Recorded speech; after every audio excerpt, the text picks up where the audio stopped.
ahí se ve la presentación. Sí. Sí, gracias.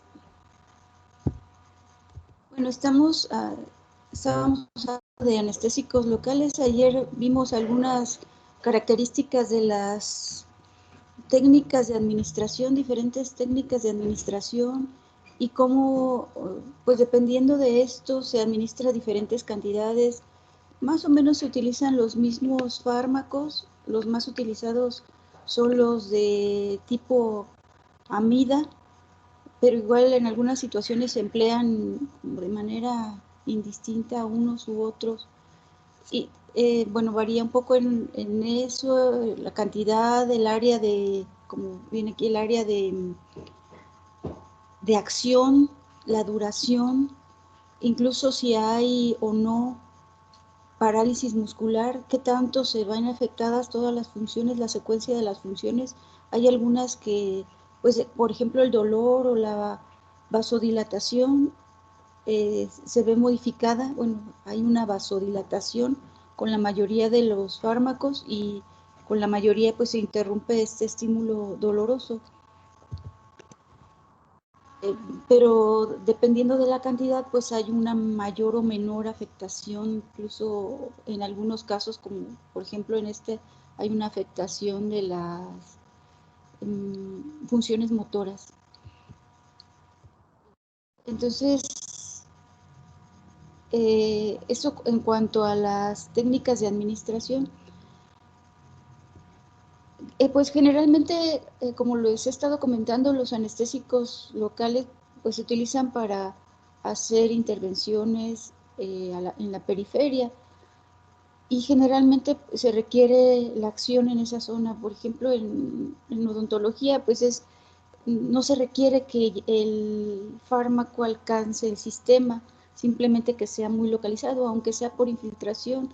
Se requiere que el área de anestesia esté ahí muy localizada, igual si son intervenciones en la piel o para alineación de fracturas o para intubaciones. En general, pues no se requiere que sea una anestesia general, el paciente está consciente, eh, pero dependiendo de la cantidad, incluso en esas intervenciones menores, se corre el riesgo de que a lo mejor en realidad no se haya depositado adecuadamente el fármaco en el tejido, sino se haya depositado en un vaso capilar, y entonces alcance el sistema y se produzcan otro tipo de acciones.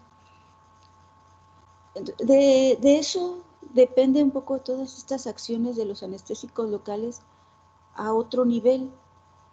¿Sí? Entonces, aparte de las acciones locales, que es lo que se necesita, pueden manifestarse algunas otras acciones dependiendo de si alcanza el sistema y alcanza estos puntos del organismo. Por ejemplo, puede alcanzar sistema nervioso central y puede tener acciones sedantes o anticonvulsivantes. También si alcanza a nivel cardiovascular, puede, aquí en este destabilizante de membrana se refiere a las membranas neuronales. Incluso, bueno, puede tener acciones como antiarrítmicas. De hecho, es uno de los usos cuando se administra por vía intravenosa, pero puede tener acciones en el ritmo cardíaco como un efecto colateral, si es que no era realmente lo que se buscaba.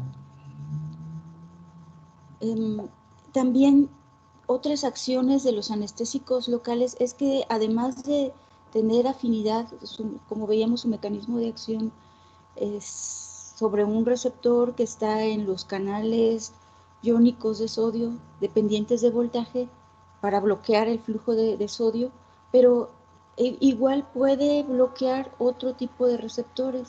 Por ejemplo, también hay un bloqueo en los receptores nicotínicos, y ahí también recuerden, estos receptores nicotínicos también son,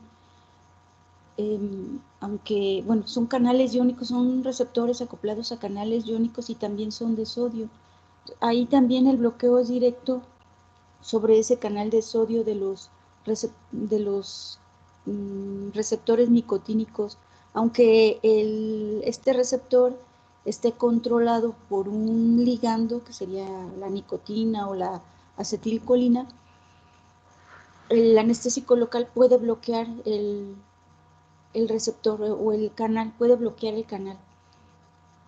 Sobre otros receptores, por ejemplo, los receptores muscarínicos son receptores acoplados a proteínas G, pero ahí sí la acción de los anestésicos locales es bloquear a la acetilcolina sobre esos receptores. Pues también es un bloqueo directo sobre el sitio de acción de la acetilcolina. De hecho, también en los nicotínicos.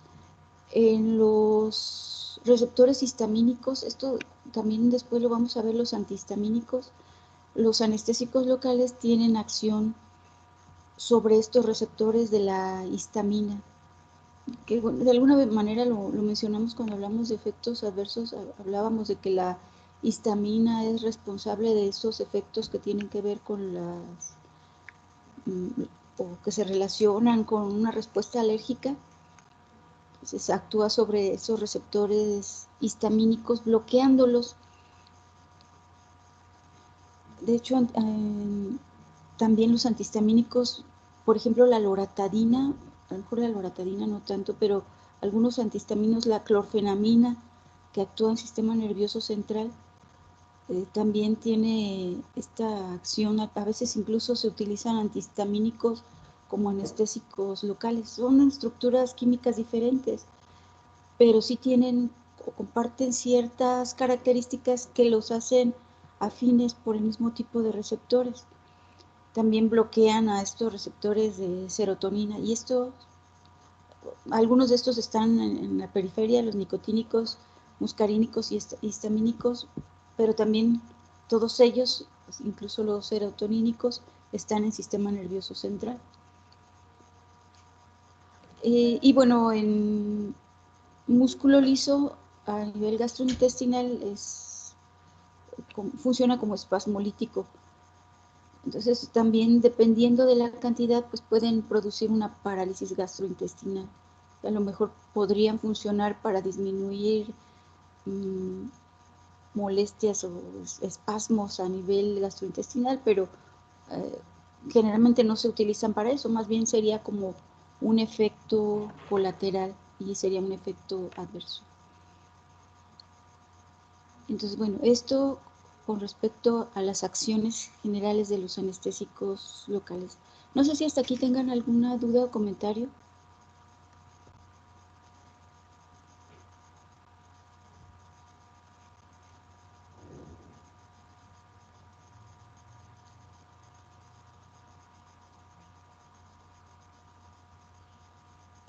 Creo que no, doctora. Yo sí tengo una. Dijo que era estabilizante de membranas neuronales, dijo. Sí, las neuronales. Bueno, es que en general, en general estabiliza las membranas celulares. Entonces, a nivel de sistema nervioso va a ser membrana neuronal, pero sí también, como también a nivel cardíaco hay, pues hay un sistema parecido también de flujo de iones a través de la membrana. Entonces también sería estabilizante de membranas celulares cardíacas, y aquí en cardiovascular sería cardíacas. Entonces a nivel celular, pues a nivel nervioso, se hablaría de un estabilizante neuronal, pero sí a nivel cardíaco serían membranas cardíacas.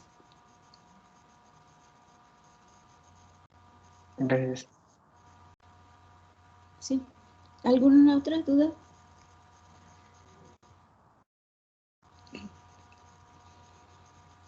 Y bueno, con base en esto y pensando en que los efectos adversos pues se presentan si el anestésico local alcanza otras partes del sistema, pues van a producirse efectos colaterales, y hablaríamos en ese caso incluso de toxicidad, de efectos adversos colaterales, a lo mejor a dosis terapéuticas, pero a lo mejor una mala aplicación o o igual un exceso, que ya estaríamos hablando de toxicidad.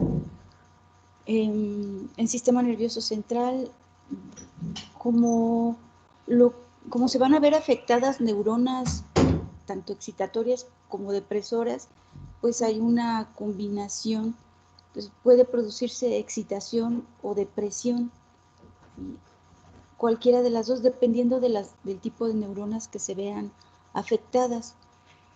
A nivel cardiovascular, pues hay arritmias, hipotensión, incluso paro cardiorrespiratorio.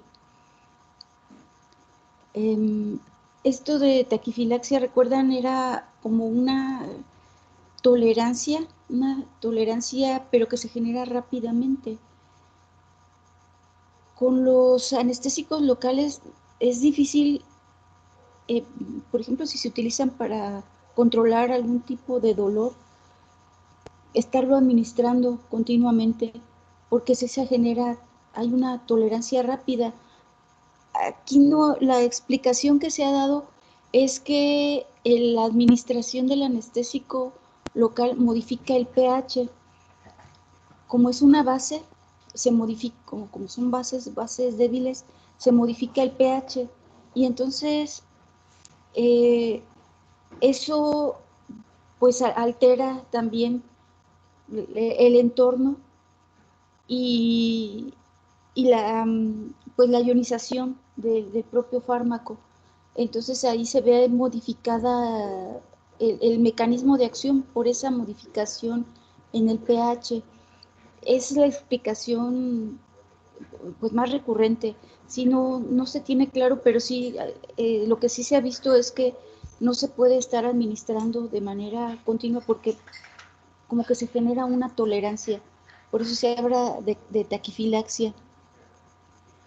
Y bueno, las reacciones alérgicas, aquí también algo que se ha visto es que un mayor porcentaje de la población es alérgico a los de tipo éster más que los de tipo amida, aunque también, pues no, también hay reacciones alérgicas con los de tipo amida.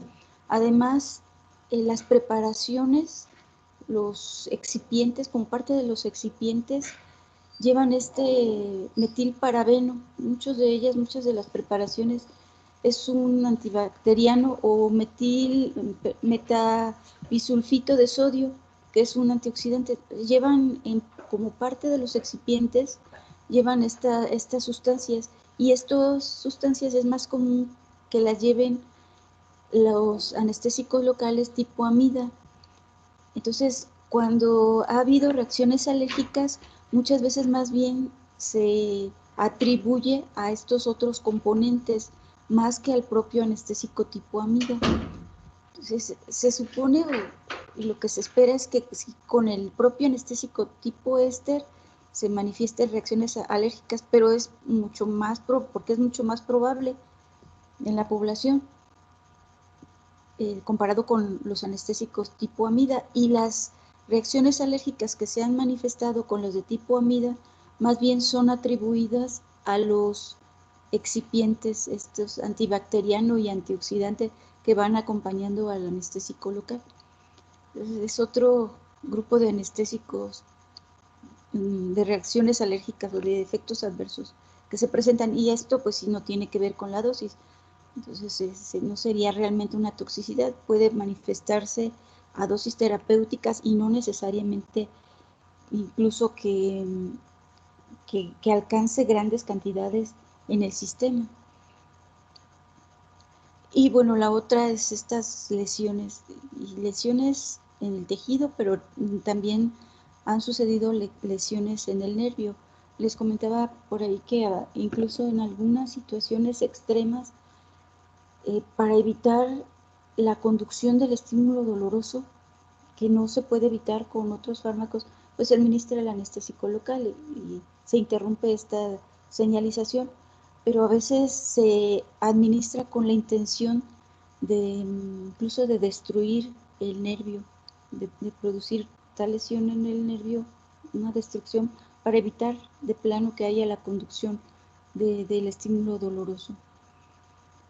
Entonces, bueno, son algunos de los efectos adversos que comúnmente se presentan con la utilización de estos anestésicos locales. Aquí no sé si quedó claro algún comentario.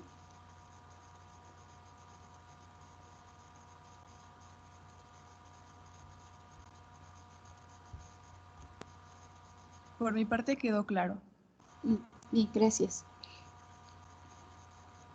Bueno, continuando con anestésicos locales, ya también cuando veíamos simpaticomiméticos, hablamos de que entre los usos de los simpaticomiméticos está el asociarlo con anestésicos locales. Entonces vamos a hablar ahora de esta asociación de los anestésicos locales con vasoconstrictores, que usualmente pues son de la familia de los simpaticomiméticos.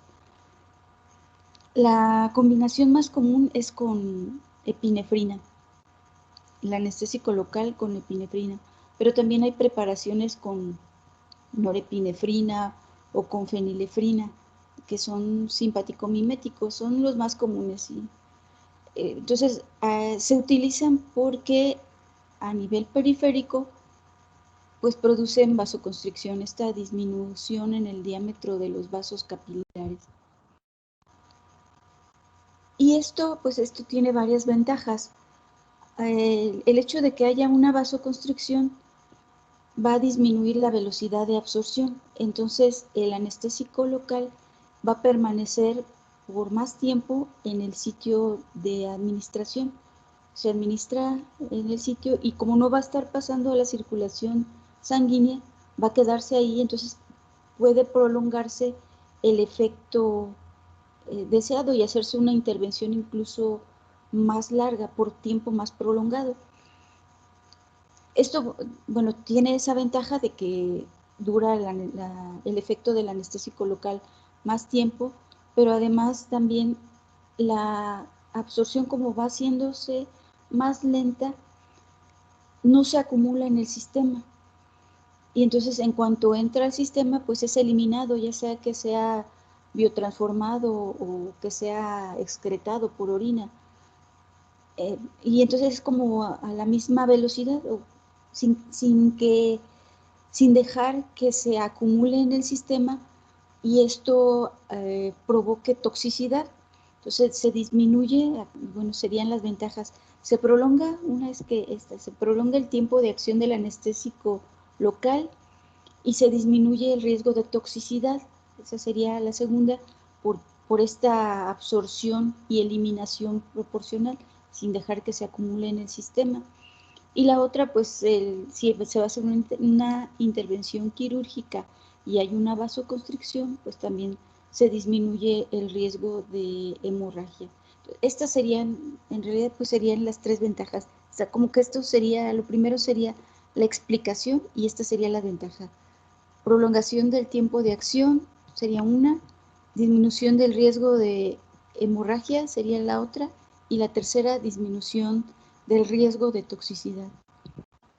Sí, por menor acumulación en el sistema.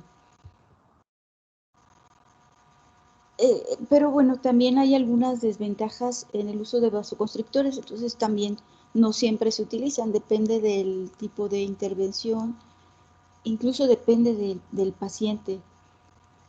Una de las desventajas y por la que no puede ser utilizada en cualquier sitio es que se puede producir necrosis. Como hay una vasoconstricción y esta puede ser prolongada, intensa en el sitio de aplicación, no debe administrarse en regiones terminales de circulación terminal, como son en dedos, lengua, orejas, pene, porque por ese tipo de circulación, al producirse esta vasoconstricción intensa y prolongada, puede haber necrosis del tejido. Entonces, bueno, es una contraindicación en estos sitios. También, y bueno, esto, aunque se utilizan, y vamos a ver por aquí, creo que viene miren, por ejemplo, viene esta presentación que es lidocaína con epinefrina, y es una parte de lidocaína más bien una parte de epinefrina por 80,000 partes de lidocaína. Entonces, es una cantidad muy pequeña realmente de epinefrina del vasoconstrictor que se utiliza en proporción a la cantidad del anestésico local, pero sí es suficiente para producir esa vasoconstricción. Entonces, este efecto pues sí es muy probable que suceda, de la necrosis. Esto de que aumenta la presión arterial y la frecuencia cardíaca también puede suceder, aunque es una muy pequeña cantidad, pero sí en especial se observa en pacientes que tienen problemas de hipertensión arterial, problemas cardíacos. Entonces es como, no está completamente contraindicado su uso en esos pacientes, pero sí es con pacientes que se tiene que tener especial cuidado cuando se administre esas preparaciones que vienen en combinación. Aunque es una muy pequeña cantidad, pues en esos pacientes susceptibles puede haber pues mayor problema de este tipo, de presión arterial, aumento de la presión arterial y de la frecuencia cardíaca. Y bueno, también otro de los inconvenientes es que es más dolorosa la administración con epinefrina en combinación o con cualquier simpático mimético. El anestésico local siempre es más dolorosa esa preparación. Son algunas de las desventajas que muestran estas preparaciones combinadas. Entonces, bueno, esto sería en resumen algunos puntos a destacar de lo que corresponde a los anestésicos locales. Este es como el primer punto, es como la definición. Los anestésicos locales bloquean la conducción nerviosa de manera selectiva, irreversible, sin afectar la conciencia del paciente. Entonces, bueno, es importante estos puntos, no afectan la conciencia, es reversible y es selectiva, aunque esto es algo un poco relativo, porque veíamos que incluso tiene afinidad por otros receptores, pero bueno, tiene un mecanismo de acción pues muy específico sobre cierto tipo de canales iónicos. Entonces, lo hacen de manera como primera, como su primer mecanismo, pues va a ser va a tener que ver con esos receptores. Incluso veíamos también cierta selectividad y secuencia en cuanto a las características de las neuronas, de las fibras nerviosas, cómo actúan primeramente en aquellas fibras nerviosas más delgadas, las que no tienen mielina o que tienen menos mielina, y que además pues son las que conducen el estímulo doloroso. Entonces, pues sí tienen esa cierta selectividad, aunque dependiendo de la dosis pues se va perdiendo. Incluso el bloqueo sobre otros receptores tiene que ver también con la cantidad. Primero tiene acción sobre su mecanismo principal y ya después, pues si hay suficiente cantidad, va a empezar a actuar sobre otras neuronas y sobre otros receptores. En el segundo punto se clasifican, esto también hay a lo mejor varias clasificaciones, pero esta es una clasificación importante, que hay dos grandes grupos de anestésicos locales que se clasifican según su estructura química en los de tipo amida y tipo éster, y cada uno tiene características diferentes. Incluso ahorita comentábamos de las reacciones alérgicas, cómo es más común con los de tipo éster que con los de tipo amida. También pues el tipo de biotransformación o las enzimas que participan en la biotransformación. Las de tipo éster se biotransforman sobre todo en el plasma por las pseudocolinesterasas, y las de tipo amida por las enzimas hepáticas del complejo CYP. Y entonces pues son dos grandes grupos, e incluso pues tienen un poco más de toxicidad las de tipo éster que las de tipo amida, y se utilizan más las de tipo amida sin que las de tipo éster hayan caído en desuso. a lo mejor de las de tipo éster, la que ha caído en desuso es la cocaína, porque tiene otros efectos adversos colaterales. Y bueno, hablando de la cocaína, a lo mejor ya también lo habíamos comentado, la cocaína, que fue el primer anestésico local que se utilizó y es el único natural, todos los demás son sintéticos. Y es el único además que produce por sí solo vasoconstricción. Entonces, esa pues ni siquiera necesita un vasoconstrictor, todos los demás producen vasodilatación. Y entonces, en algunas situaciones pues se puede utilizar en combinación con esos vasoconstrictores. Y bueno, este punto que tiene que ver, el tercero, que tiene que ver con las técnicas de administración, así de manera general pues se consiguen diferentes regiones de anestesia. En algunos casos podríamos hablar solo de analgesia y en otros casos de una anestesia, un bloqueo que llega a producirse hasta nivel motor. Y esto último, que es lo que acabamos de mencionar, en ocasiones se administran junto con vasoconstrictores para obtener una anestesia más prolongada, además de otras ventajas para evitar hemorragias y evitar también el riesgo de toxicidad, con sus posibles desventajas o limitaciones en su uso de los vasoconstrictores. Entonces, bueno, hasta aquí terminamos con anestésicos locales. No sé si tengan alguna duda o comentario hasta aquí. Dijo que la cocaína causaba vasoconstricción y los Sí, demás. ¿Y qué dijo del penúltimo punto?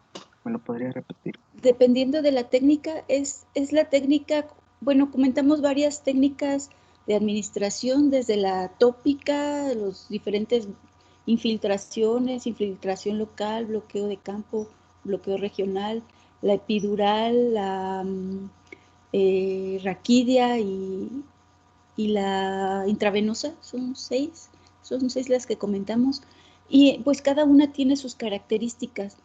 Entonces, por eso hablaba de que pues se consiguen diferentes regiones de anestesia y diferentes características de anestesia, desde muy localizada, un poco más amplia, en cuanto a zona de anestesia, hasta pues incluso dependiendo de la vía de administración y de la cantidad, se puede conseguir incluso una parálisis muscular que, que se consigue con algunas de estas anestesias.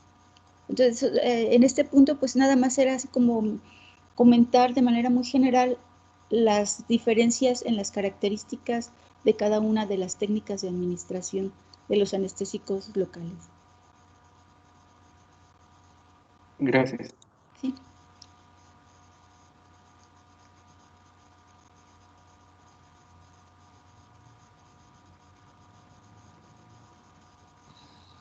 Maestra, le queríamos comentar una cosa, una cuestión Sí. de que estuvimos platicando nuestros compañeros y Bien. yo sobre el examen que nos planteó que nos lo podría hacer. Lo que pasa es que nosotros estuvimos viendo y creo que algo que sería algo conveniente para nosotros sería hacerlo la siguiente semana, es decir, una semana antes de terminar, de salir a vacaciones, el viernes, ya que terminaríamos con usted el martes el tema, y nos daría la oportunidad de nosotros ir estudiando lo que tenemos y ya nada más faltaría estudiar lo que usted nos daría el martes para finalizar el tema y poderlo hacer antes de vacaciones, porque así estamos más frescos con el conocimiento y todo y nos permite pues también resolver dudas así antes del examen en lugar de que sea hasta después de vacaciones, pero no sé cómo a usted le parezca. No, a mí me parece mejor, sí, me parece muy bien ya tener evaluado esto antes de irnos. Sí, está bien, sí, si están de acuerdo, está bien. Entonces dejamos para el viernes 16 el examen de la sistema nervioso central. Sí, está bien. Y bueno, sí, a lo mejor, pues sí, no vamos a tener oportunidad de avanzar este jueves y viernes, pero nos faltan, ahorita vamos a comenzar a ver analgésicos opioides, nos faltan analgésicos opioides y antiinflamatorios no esteroideos. Entonces, pues yo creo que sí, muy bien, terminamos el martes y pues sí, está muy bien, me parece muy bien. Entonces así quedamos. Gracias. Entonces el contenido que nos falta ya no es mucho, ¿verdad? Ya no es Que, tanto, bueno, son ok. dos temas, ahorita comenzamos a ver y sí, yo creo que sí, sí, yo creo que sí, el martes o más tardar el miércoles. Doctora, porque también estaba pensando que lo que podía hacer para así terminar el martes era que el tema o el cuestionario que nos iba a dejar en aula lo puede dejar pues para Ese, miércoles o jueves y así tenemos también el lunes de clase para pues continuar para con los avanzar, temas. sí, sí podríamos avanzar así, sí. Mm, yo pensé que me ibas a decir que de todos modos podría dejarlo desde hoy. No, pero sí, está bien. Entonces, sí, igual si podríamos tener clase el lunes para avanzar más y no dejarla nada más así. Está bien. Sí, entonces nos vemos el lunes, pero ahorita todavía vamos a avanzarle un poquito en, en el siguiente tema.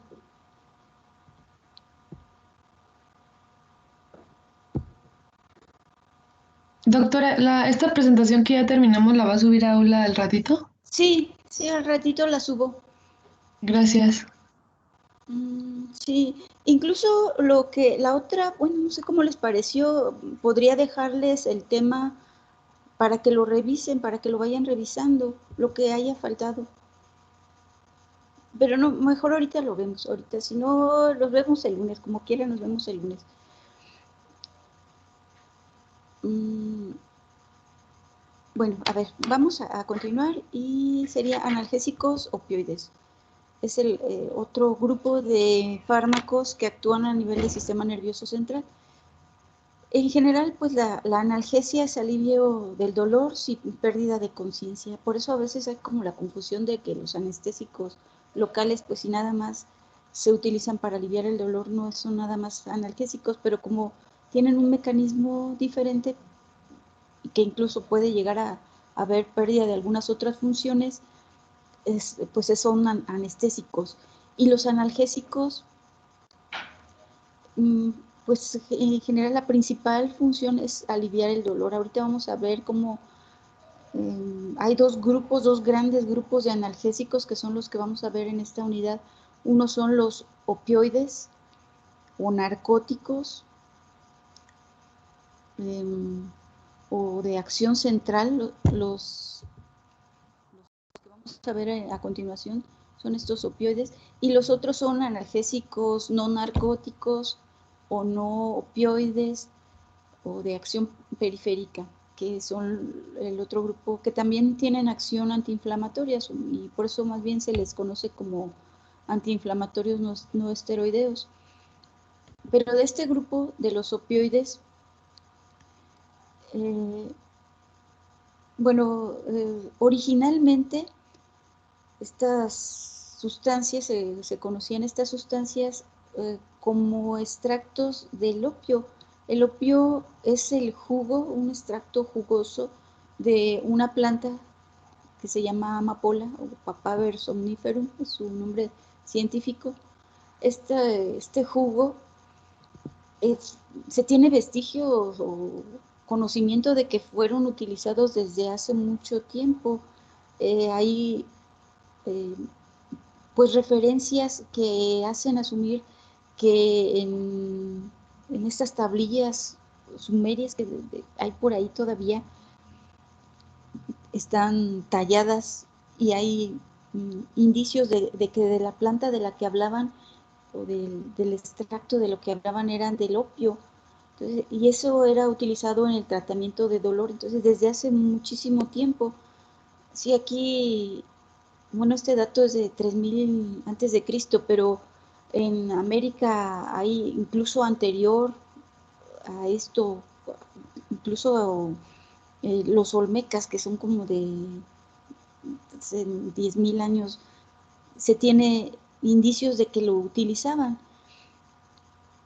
Y bueno, el principal uso es para el tratamiento de dolor.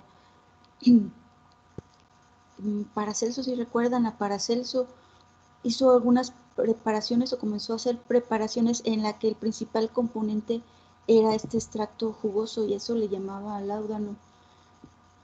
Y lo utilizaba para dolor y para casi para todo, para todas las molestias que podía haber, utilizaba láudano. Se utilizó durante mucho tiempo esta combinación que contenía desde el siglo XIV hasta el XX, más o menos. Sí, muy adentrado, el siglo XX se utilizaba todavía el láudano, una preparación que entre todos, era como de varios componentes, pero sí el principal era este opio. Ya después nunca se aisló, no se trató de discernir cuáles eran los componentes en mucho tiempo. Ya recientemente, o ya en este siglo, pues se vio que es como una mezcla compleja de diferentes sustancias, más de 20, aquí le pongo como 20, más de 20, son más de 20 sustancias, algunas de ellas son alcaloides, tienen acción, son sustancias que produce la planta, que a lo mejor la utilizan como algún mecanismo de defensa de la planta, pero para los mamíferos nos provoca alguna alteración, tiene alguna función o actividad fisiológica. Entre los alcaloides que contiene este opio, el principal componente es la morfina, que tiene acción analgésica y también antidiarreica. La codeína, que tiene también acción analgésica y antitusígena. Tebaína, proconvulsivante. Papaverina, espasmolítica. Noscapina, antitusígena, son algunas de estas sustancias. Entonces, estas pues son de origen natural. Actualmente hay como, y a lo mejor lo van a encontrar diferente, como un debate entre utilizar estos términos entre opiáceo y opioide. El opiáceo, lo más común y lo más aceptado es que los opiáceos son todas estas sustancias que provienen del opio. Entonces, todas estas son opiáceos. Actualmente hay sustancias semisintéticas y sintéticas que no provienen de la planta, pero que tienen un mecanismo similar. Entonces, todos los alcaloides del opio serían los opiáceos. Los opioides, pues ya serían todas esas sustancias que tienen una actividad similar a los naturales, sobre todo la morfina, comparativamente con la morfina o con la codeína, y que tienen un mecanismo de acción o tienen un mecanismo opioide que ahorita vamos a hablar. Sí, antiguamente pues no se sabía exactamente cómo funcionaba, nada más se tenía idea de que se veía o se observaba una acción fisiológica sin tener conocimiento de cuál era el mecanismo de acción. Aquí se traslapó. Bueno. El mecanismo de acción, los opioides, y bueno, como tienen actividad analgésica, la morfina, la codeína tienen actividad analgésica, los opioides lo que hacen es interrumpir el impulso doloroso, específicamente en fibras nociceptivas, que son estas fibras que conducen ese estímulo doloroso. Esas, recuerdan, las fibras tipo C y las fibras tipo A delta son las que conducen el estímulo doloroso, y en esas en específico es donde tienen acción los analgésicos opioides. Entonces son depresores del sistema nervioso central. Bueno, continuando, esta fue la que se encimó, ya la voy a quitar. Los analgésicos opioides lo que hacen como parte de su mecanismo de acción, esto se descubrió apenas como en 1970 y tantos, de que había receptores opioides. Antes como que se tenía pensado de que actuaba a lo mejor interrumpiendo la liberación directamente o sobre la acción de otros neurotransmisores, pero por ahí de los 70 se descubrió que hay receptores específicos para estos opioides. Se les ha llamado de diferente manera, pues, recientemente MOR, DOR, COR, son 3 tipos de receptores, o mu, llamados así con estas letras griegas, mu, delta y kappa.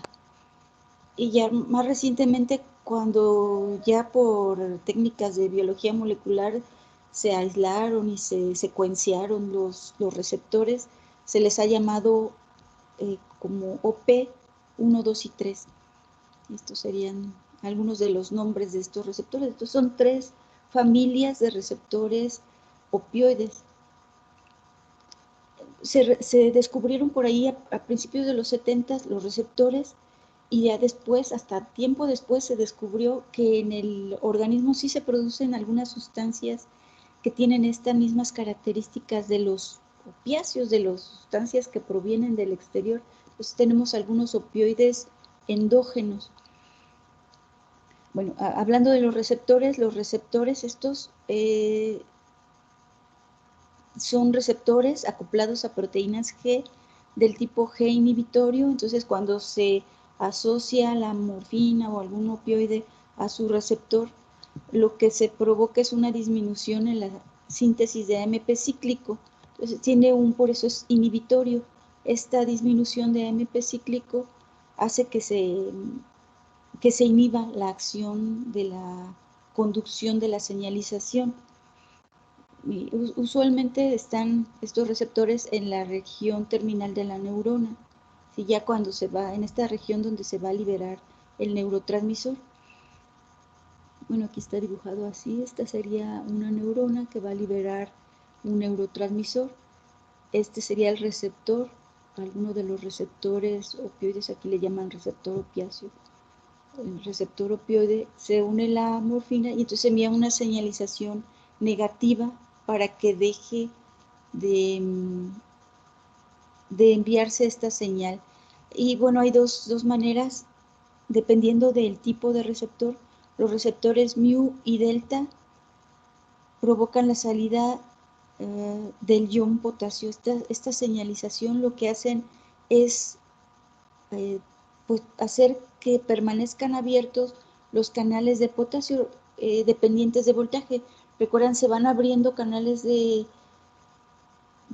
potasio como parte de este impulso eléctrico, pero si se quedan abiertos, pues hay una salida exagerada del ion potasio y hay una hiperpolarización, y entonces esto provoca una interrupción de ese impulso eléctrico. Eso es lo que sucede con los mu y delta.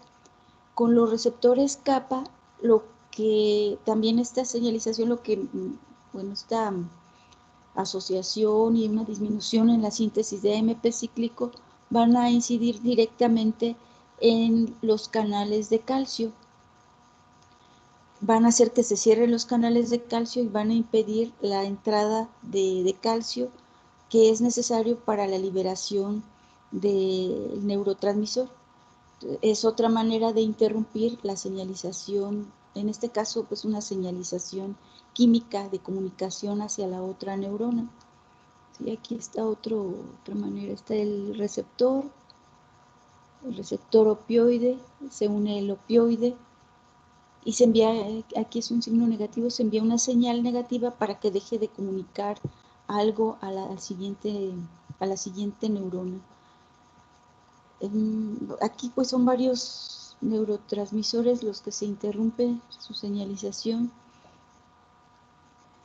Y bueno, con ambos eventos se interrumpe la transmisión de la señalización de la comunicación, ya sea una comunicación eléctrica o química, con ambos o con los 3 tipos de receptores. Este es el mecanismo de acción de los opioides. No sé si hay alguna duda con respecto al mecanismo de acción.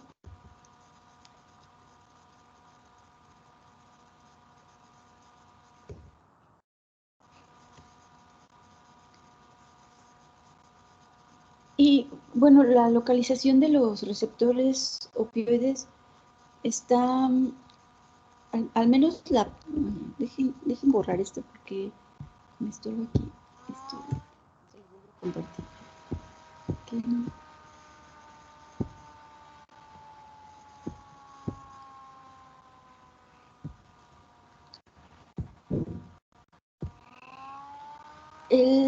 La conducción del dolor y son las fibras nociceptivas, y hay aquí una retransmisión en ganglios a nivel de médula espinal, y usualmente aquí es donde está esos receptores y esa interrupción por los analgésicos opioides, aquí a nivel de vértebras.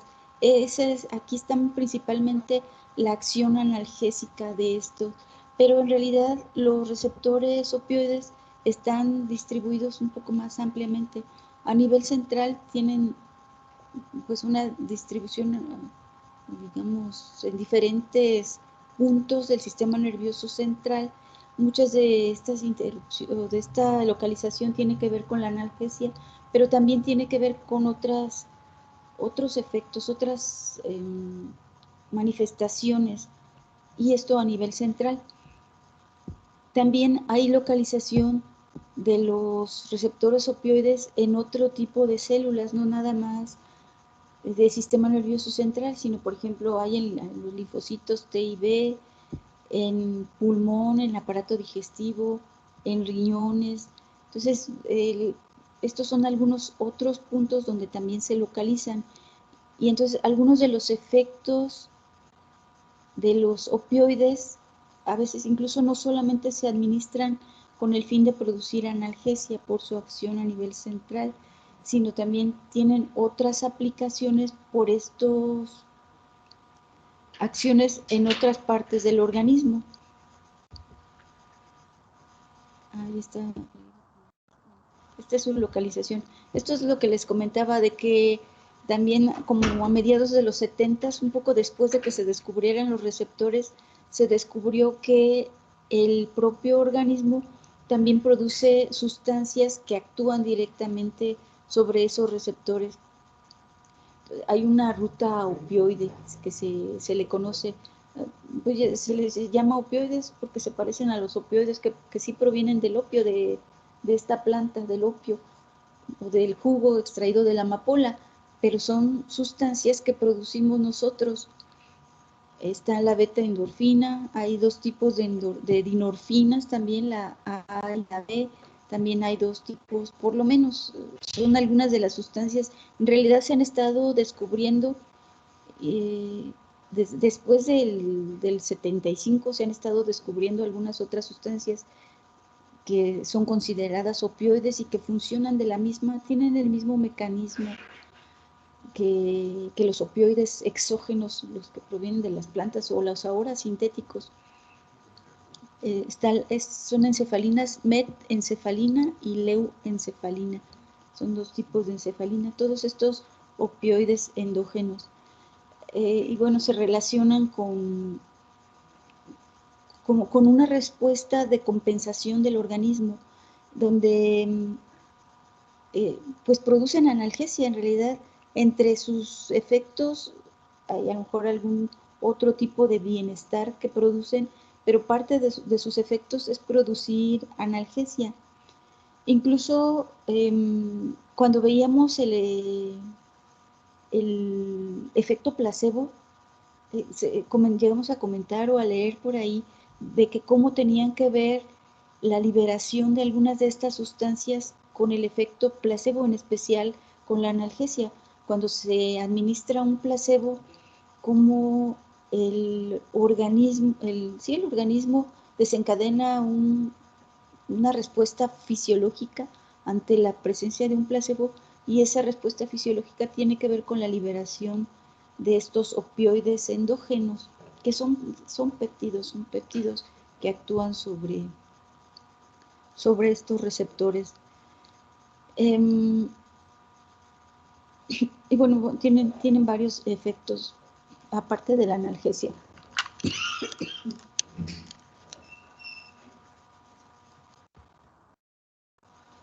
estos son algunos de los analgésicos opioides. También puse un extracto de la lista es más amplia.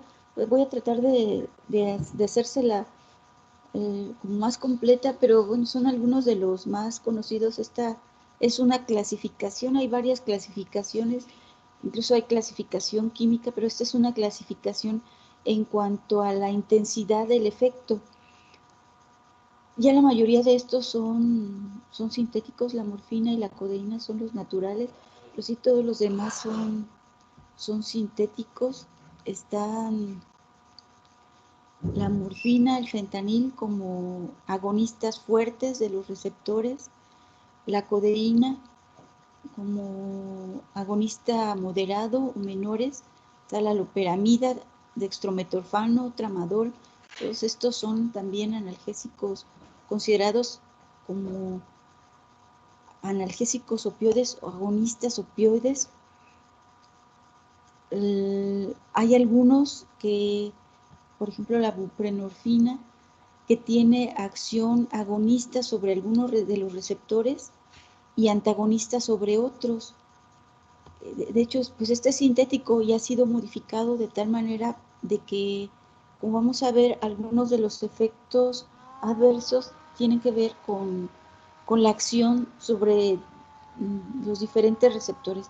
Ya me estoy pasando de tiempo, entonces vamos a dejarle hasta aquí.